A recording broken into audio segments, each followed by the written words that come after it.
Hey everyone, I'm back on my pillow again, and this light is really bright. I got this really cool lamp, and I finally put batteries in it.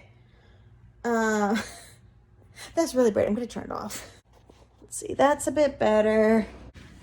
I'm gonna talk about the time that I almost failed out of college.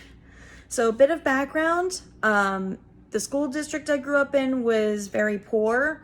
At least half of my friends were on the free or reduced lunch program. I was fortunate to not have been. My father worked 3 jobs at not at the same time, but he literally went from job to job to job, goes to sleep. He had his full-time job working in a plastics factory. On the weekends, he would work the graveyard shift at a hotel at the front desk where he'd get like free food at the end of the shift, and he would like pile it up with all this great breakfast stuff. So like eggs, breakfast potatoes, bacon, like cookies and stuff like that. So he would shove as much food as he could in that because it was free. He got to take one thing, so he would shove as much as he could in that. And then he would take it home, and then my brother and I would wake up and we'd eat breakfast with him. And then after we were all done, my dad would go to sleep. Right when I got to about middle school, my dad got his real estate license. So he became a real estate agent and was, selling all the properties. Now, like I said, we grew up in a really poor area. So property values weren't very expensive. I actually looked at it recently on Realtor.com and Zillow, and it looks like the property values haven't appreciated since I remember. Which the last time I remember looking really hard for whatever reason was like before, I guess it was before the market crash, the real estate market crash in 2008, 2009, the financial crisis. Some of the kids would have to skip school to go work. A lot of kids were working under the table, just to try and help out their families or at least have some spending money for clothes or whatever they wanted. And was very fortunate that my dad decided to take the hit for everybody and work 3 jobs so that my brother and I didn't have to be in that position. Instead, I just thought school was easy because the teachers are focusing on the kids who are so distracted from learning that they aren't learning like I am. So I'm zonked out doing other work or just doodling in my notebook or spacing out, daydreaming, sometimes even outright sleeping. And I would just kind of learn it through osmosis. They would cover the same topic for 3 weeks and I would just constantly hear it and I would just absorb it. And as long as I was physically present in the classroom, I could do whatever was, discussed. And I didn't know how to study. I was in advanced math classes, advanced science classes, and I did not know how to study. I didn't know anything. I was just like, yeah, I gotta do the homework. Occasionally the homework wouldn't match what we talked about in class, and then I would go to the teacher and ask for help. And then she would say, oh, this. Yeah, you were listening to this, but you missed that. Here, that's how you do it. And I'd be like, okay, cool, fixed. I wasn't prepared for college, let alone, a pretty decent engineering school, which I got into through a combination of, luck, first of all. Second of all, my zip code. Like I said, we were in a very poor area. And, they were just kind of like, we need to try and get more people from underrepresented zip codes. So because I had pretty good grades and, decent SAT score and I had excellent recommendations, and I wanted to be a girl in engineering. So all of those 7 factors, got me lucky enough to get into this school. As we were going through orientation, going to band camp, getting to know my fellow students, academic-wise, I was really out of my league. I felt that I was definitely smart enough to be at this school, but I did not have the preparation that these guys had. I had classmates that I could tell, weren't the smartest people in the world, but they had the fantastic education that they got a 5 on the Calculus BC, AP Calculus BC exam, so they didn't have to take Calc 1 or 2, whereas, I took AP Calc in high school, but I wasn't allowed to take the test. I'm not even going to get into that. Just know that my school forced me to take the AP Spanish exam, even though we didn't have an AP Spanish class. And I was allowed to take the AP government exam. even though I was in AP Statistics, AP English, World Lit, and AP Calculus, I wasn't allowed to take any of those exams. They wanted to get their best chance at a 5, or somebody who could get a 5. Whereas the kid a year ahead of me who got into Cornell to study math and economics didn't even get a 5 on the exam. So it sounds like a teacher problem, not a student problem. Where was I? Back to the AP exam. So I didn't get to take the AP Calc exam. I didn't get to take the AP Stats exam. Whereas like all these other kids around me, they were class valedictorian or class salutatorian. I was 10th in my class. Now, granted, I didn't try. Like literally, I tried for one class. I did not try. The way my grades were calculated in my school, it might be different now, but definitely wasn't the case then. They weren't weighted based on difficulty. And your final calculated grade, your GPA, getting an A in concert band was the exact same as getting an A in AP Calculus. Classes were supposed to be weighted based on how many days a week you took the class. Band was 2 days a week, but somehow was worth the same as a 5-day-a-week class. I don't know how that worked, but it worked in my favor, so I didn't say anything. My new college roommate, she was class salutatorian. You know, and anyone that I went to talk to, you know, they were either the class valedictorian or salutatorian, and if they weren't either of those, their high school classes, valedictorians or salutatorians, went to Ivy League schools or Stanford or MIT, or actually I think one said that her class valedictorian went to freaking Oxford, England. I felt very out of my league going into this. We had one kid who was like the top math student in his whole country who was there. And I'm like, oh my God, like all these people have much better preparation than I do. Like I know I'm roughly as smart as them. Some of them are smarter than me. I'm smarter than some of them. So I was just, like I said, I was completely out of my league. I didn't know how to study. I scraped by my freshman year, not too awfully. I was kind of in for a hell of a fall semester. The first semester of my sophomore year, that was the weed out semester. So because I'm a bit of an academic masochist, I decided early on I'm going to minor in Japanese because I had to take language classes, and Japanese fit my schedule, and I actually liked it. So it was a lot of fun. So I was like, you know what? I only need to do one more year to get the minor. I'll just do that. So I had to rearrange my schedule. So I did take my intro to my major course a semester early because they let me, which actually was pretty good because I got it was a much smaller class than normal. I was able to kind of ask all the questions I wanted. I got some decent one-on-one time with the recitation leader. Anyway, so that fall semester, I was taking, Japanese 3. I was taking Calc 3. I was taking E&M physics, so electricity and magnetism with the lab. I was taking intro materials lab because I was studying materials engineering. And what else was I taking? Economics.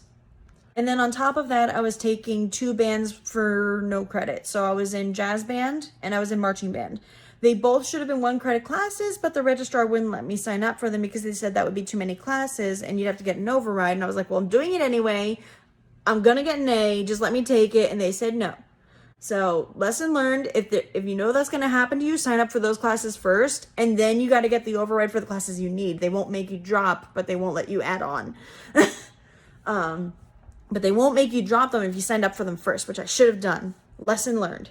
So 19 credits, technically 21 credits if you counted the bands as class, 2 fraternities, leadership position in one of them. And I didn't know how to study. I knew how to manage my time, but I did not know how to study. I was struggling in all my classes technically, but I was struggling the most in calculus, economics, and physics. I had a pretty good teaching assistant for those, but physics was a nightmare. I mean, I had a pretty good TA, but the problem was his office hours were always during my classes, so I could never attend his office hours because I always had class. I talked to the professor and said, hey, can I go to your office hours? Oh, I don't have office hours. Well, why not? Well, you're supposed to go to your TA's office hours. Okay, but I have class. Not my problem. I'm trying to Google how to do physics. The resources that existed in 2008 aren't as good as they are now. You know, I was crying over this. So I'm sick, I'm sleep deprived, I'm food deprived, and I don't know how to study. So that was a really bad combination. I just felt like I constantly felt like a failure. I would actually sometimes show up to class, find out there was an exam that day, and I had no idea there was an exam coming. And that was awful.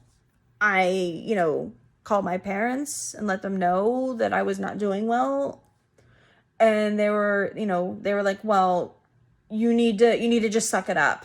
I'm sure you're not doing really that bad. Well, guess what? Not only did I do bad, I did worse than I expected.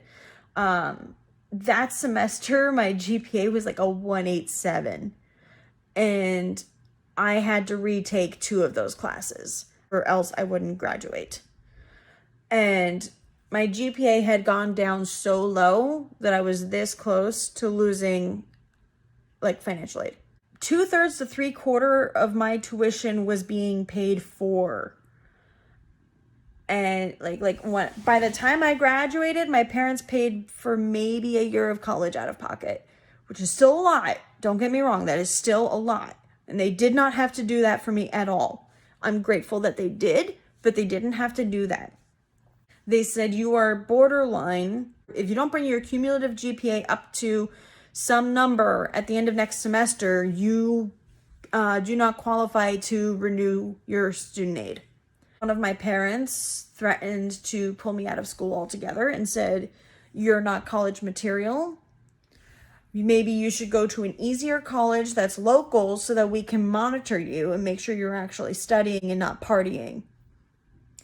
Okay, I don't know if you know me, but I'm not the party type. So that weed out semester almost weeded me out. I barely scraped out. I worked my butt off. That next semester, I reached out to a couple of close friends that I had started to make and asked them for hints on studying and what they would do. How did they learn some stuff? And there was a girl in my fraternity, an Alpha Chi Sigma, and she's like a neurosurgeon now. No, she's a neurologist now. And that girl has a better come up story than me. This girl, she had so many more disadvantages in life than I did. And then she came out and she's a freaking neurologist. I am lucky to know her. She was really helpful in helping me figure out how to study. She was like, oh, you need to use flashcards. Now, flashcards didn't help me. Making the flashcards helped me. Through all this trial and error, I kind of learned how I learned. But what worked the most for me, I found, was handwriting things over and over again in different ways. So if I could write it down this way and write it down this way and they're both correct, well, then I have now twice as much understanding as I did before because I had to explain it a different way. And I was still struggling. Not as much as I had been struggling the previous semester because, first of all, I got rid of that sinus infection. So that immediately made my life so much better. I was only taking 1 class that I was really struggling in instead of 3. So I was only struggling in 1 class instead of 3. And 2 of those classes were fascinating to me. But I was kind of starting my journey to learn how I learn and learn how to study. All because I never learned in K through 12. And I wish I had, but the only thing that pushed me to learn that was to be academically challenged. I was still doing 2 bands. Instead of marching band, I was doing symphonic band. So at least that was 1 day a week instead of 3. So yeah, I was still doing jazz band. I was doing symphonic band. I was still the fundraising chair at Kappa Kappa Psi. And I had actually just become the treasurer of Alpha Chi Sigma because their elections were done for calendar year rather than academic year. So again, money related because, amongst a bunch of technical people, my best skill is money management. It always has been. But I just, growing up the way I did, you learn how to, not waste your money on things. And of course for statics, we had this really old professor who, he would constantly ask me if my grandmother was looking for a boyfriend, even though he was married. Even though he was Irish, he wasn't her type. Anyway, the rest of my time in college, I was constantly learning how to learn and learning how I learn. My grades just steadily went up each continuing semester through the rest of my college career, and that is not normal. Especially considering I actively sought out harder and harder courses. You know, I triple minored in college, so I studied material science and then I minored in Japanese because it was fun the first 2 years of college. Then I minored in polymer science because I wanted to work in plastics. And then I also studied chemistry as a minor because I felt that I didn't have enough chemistry background to really talk with the other polymer scientists. Most polymer people are straight up chemists or chemical engineers. And as a material scientist, I felt that I needed the chemistry background to be able to speak their language. Looking back on the last 9 years of my career, that was definitely the right decision. Each semester, even though I was taking harder and harder classes outside of my major, while the rest of my friends were taking easy classes outside their major for the most part, and my grades were actually going up. At the end of everything, my cumulative GPA was over a 3. Not much over, but it was over a 3. Because I worked my butt off. And if I didn't have that experience, I wouldn't be where I am today. I wish I had learned this lesson a lot earlier because it wouldn't have cost me my grades so much. But at this point, nobody cares what my GPA was. They care that I graduated. They care about my experience. They care what I know. They care how I solve problems and how I learn new skills. They don't care that I almost failed out of college. They don't care that I had to take physics twice. They don't care that I had to take calculus twice. They don't care about the fact that I, got a C on my Intro to Materials Lab class. They don't care that I got a C in economics. And I'm in business school now. They don't care. They care what I get now, but they don't care what I got back then.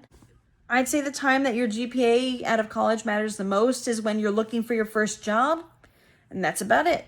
Or maybe, when you're either looking to go into grad school or you're looking for your first job, that's when they care about your GPA, and that's it. That's my story, and I'm sticking to it, okay? So stay safe, stay healthy, and I'll see you in the next video. Have a great week.